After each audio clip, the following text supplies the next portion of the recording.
नाज़रीन, तीन बड़ी अहम खबरें हैं जो आपके साथ आज के प्रोग्राम में शेयर करनी है शॉर्ट टाइम में। सबसे पहले मैं आपको बताऊं कि IMF ने जो है एक बड़ी शर्त आयद कर दी है कि उन्होंने फिर इमरान खान से मुलाकात का जो है वो शर्त रख दी है और उन्होंने कहा कि पाकिस्तान IMF का वफ्द आ रहा है और वो पाकिस्तान तहरीक इंसाफ के चेयरमैन इमरान खान से मुलाकात करना चाहता है। अब देखना यह है कि ये जो हुकूमत है या पाकिस्तान में जो मुल्क को इस वक्त चला रहे हैं जो थिंक टैंक, वो अब इमरान खान को IMF को C क्लास में भेजेंगे अटक जेल में, या उससे पहले मजबूरी बन जाएगी इमरान खान को रिहा करना और IMF एक बार फिर इमरान खान की गारंटी मांगने जा रहा है। तो अब देखते हैं ये है कि ये हुकूमत जो है इमरान खान को जेल में ही रखती है, IMF को उधर भेजती है, या उससे पहले इमरान खान को रिहाई दे दी जाएगी। तो ज्यादातर जो तजिया निगार और साफी कह रहे हैं कि इमरान खान को IMF के वफ्द के विजिट से पहले पहले ही आज़ाद करना होगा। दूसरी खबर नाज़रीन ये आपको अहम देनी है कि इस वक्त इमरान खान को खुली ऑफर दे दी गई है कि आपके पास चांस है कि आप मुल्क छोड़ के चले जाएं, अपने साथियों को भी साथ ले जाएं, अपनी बीवी को भी साथ लेके जाएं, और जो चीज़ आपको चाहिए यहाँ से आपको हम प्रोवाइड करते हैं। आप जाएं, 4 साल 5 साल आप सियासत से बाहर रहें, आप पार्टी किसी और के हवाले करें और आप फिर पार्टी में इंटरफेरेंस ना करें और पार्टी से जितना अपने आप को दूर रख सकते हैं रख दें। अदरवाइज आपके ऊपर गद्दारी का पर्चा होने वाला है, जो कि ऑफिशियल सीक्रेट एक्ट को खिलाफ वर्जी के हवाले से इमरान खान के ऊपर एक बड़ी घिनौनी FIR होने जा रही है आने वाले चंद दिनों में। लेकिन नाज़रीन, इसके अलावा मैंने आपको एक और खबर जो अहम देनी है वो देनी है वज़ीर आज़म काकड़ साहब के हवाले से। वज़ीर आज़म जो इस वक्त हमारे निगरान बने हैं, अनवारुल हक काकड़ साहब, तो उनके हवाले से मैं आपको शॉर्ट सा उनका तारुफ बता दूं कि बाप पार्टी से उनका ताल्लुक है और बाप पार्टी में उनकी बड़ी अहमियत है, क्योंकि बाप पार्टी को जब पाकिस्तान तहरीक इंसाफ के साथ इनकी एफिलेशन करवानी थी तो उसके बाद इन्होंने ही मेन किरदार अदा किया और यही मेन खिलाड़ी थे जिन्होंने इमरान खान और बाप पार्टी के दरमियान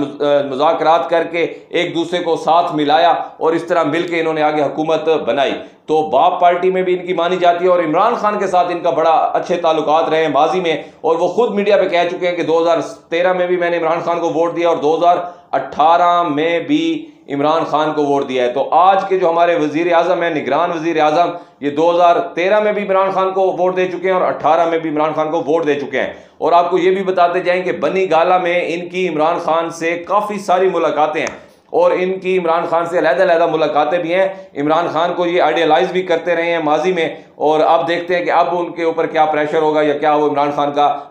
का साथ देंगे या इमरान खान को रिलीफ दिलाने में कोई हेल्प करेंगे। लेकिन एक बात आपको बता दें कि काकड़ साहब को क्यों वजीर आजम बनाया गया, जबकि नवाज शरीफ इससे बड़े नाखुश हैं, जरदारी इस वक्त बड़ा परेशान है, पीपल्स पार्टी और नून लीग तो इस वक्त उनके तो घर में सफ़े मातम बिछी हुई है कि उनका बंदा नहीं आ सका है। राजा रियाज ने शहबाज शरीफ को ऐसे एक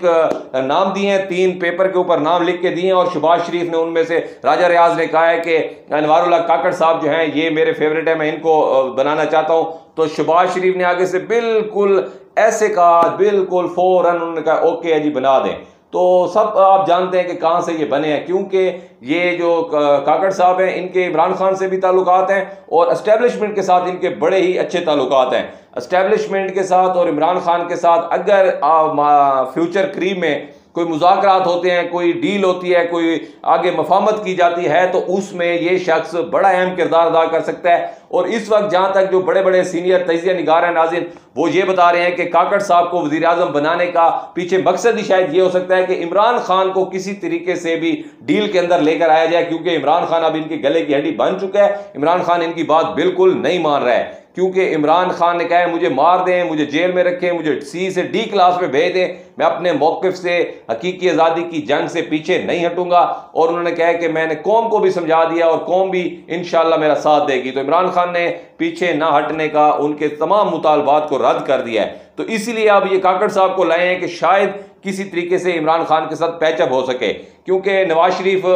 जिद थे कि इसहाक डार को बनाया जाए, और अगर इसहाक डार या इस जैसी कोई मुतनाज़ा शख्सियत को वज़ीर आज़म बना दिया जाता फिर तो पाकिस्तान तरीके इंसाफ के साथ मुज़ाकरात करना समझ लें कि पॉसिबल ही ना होता, क्योंकि इमरान खान 1000 बार कह चुके हैं कि मैं इन चोरों के साथ किसी लेवल पे भी जाके बात नहीं करूंगा। अगर मैं बात करूंगा तो उन हलकों से बात करूंगा, उन लोगों से बात करूंगा जिनके हाथ कम से कम करप्शन में रंगे हुए नहीं हैं। तो इसहाक डार हो या इस तरह की कोई भी पर्सनैलिटी आती तो इमरान खान बात ना करते। तो काकड़ साहब आए हैं, देखते हैं, पूरी उम्मीद है कि ये जो है इमरान खान और एस्टेब्लिशमेंट के दरमियान जो इख्तलाफात हैं उनको दूर करने में मददगार साबित होंगे और आगे इलेक्शन का माहौल बनाएंगे। उनसे जब सवाल किया गया कि इलेक्शन आप करवाएंगे 3 महीने के अंदर अंदर, उन्होंने कहा कि मैं इलेक्शन कमीशन नहीं हूं। तो इसका मतलब है कि उन्होंने कहा कि इलेक्शन कमीशन नहीं करवाना है, और इलेक्शन कमीशन ने ऐलान कर दिया है कि 3 महीने में हम कोशिश करेंगे, इलेक्शन करवाएंगे। लेकिन नाज़रीन, मैं आपको अंदर की जो खबर दे दूं, जो ज़राए ने हमारे ने बताया, क्योंकि ये काकड़ साहब की अगर आप देख रहे हैं मेरी वॉल के ऊपर नाज़रीन, और बी न्यूज़ लाइव अगर आप देखते हैं तो बी न्यूज़ लाइव पे हमने ये खबर शेयर की थी कि अनवारुल्लाह काकड़ साहब जो हैं, आज से 4 दिन पहले हमने बता दिया था कि नए वजीर आजम बनने जा रहे हैं, और फाइनल हो चुका है, वो अभी तक पोस्टें और हमारी खबर मौजूद है। तो उसी ज़राए ने, जिस ज़राए ने हमें काकड़ साहब की आज से 4 दिन पहले वजीर आजम बनने की खबर दी थी, उसी ज़राए ने हमें ये भी बता दिया है कि इमरान खान और इस्टेब्लिशमेंट के दरमियान जो है वो बातचीत अनकरीब स्टार्ट होने वाली है। दूसरी जानिब नाज़रीन, आपको ये बता दें कि 14 अगस्त को इमरान खान ने कहा कि 14 अगस्त पे मैसेज दिया है कारकुनान को, 14 अगस्त बड़े धूमधाम से मनाएं, पाकिस्तान के जो है वो परचम लेकर बाहर निकलें और अपनी हकीकी जो अपनी आज़ादी की जो आपने खुशियाँ मनानी है वो मनाएं, और आवाम को जो है दुनिया को शो करें कि पाकिस्तान तरीके इंसाफ का वोटर छुपा ज़रूर है, पीछे बैकफुट पे ज़रूर हुआ है, लेकिन अभी तक मरा नहीं है, जिंदा है। तो अभी तक नाज़रीन ये सूरत हाल है। IMF ने शर्त रख दी है इमरान खान से मिलने की। अब देखते हैं कि IMF क्या करते हैं। और काकड़ साहब जो हैं ये अब इमरान खान के साथ भी इनके ताल्लुकात, मैंने आपको बताया, एस्टेब्लिशमेंट के साथ तो इनके ताल्लुकात भी बहुत अच्छे हैं, लेकिन जरदारी और नवाज शरीफ बिल्कुल नाखुश हैं। और शहबाज शरीफ का आपको पता है कि शहबाज शरीफ अपने आप को लाडला समझते हैं, और उन्होंने आखिरी खिताब में भी ये कहा है कि मुझे फ़ख्र है कि एस्टेब्लिशमेंट का मैं लाडला हूँ, चहीता हूँ, और मेरे एस्टेब्लिशमेंट के साथ बड़े अच्छे ताल्लुकात हैं। तो वो अब देखते हैं कि कितने चहीते होते हैं आने वाले, ये तो टाइम बताएगा। इमरान खान की मुश्किलात में कुछ कमियां जो हैं होने जा रही हैं, ये इतलात आ रही हैं, और कुछ पॉजिटिव चीज़ें मुल्क में होने जा रही हैं। तो ये अब तक की सूरत हाल है। आपने अपनी राय का इज़हार कमेंट बॉक्स में ज़रूर देना। इंशाल्लाह नए प्रोग्राम के साथ दोबारा आपकी खिदमत में हाजिर होते हैं। Keep watching B news.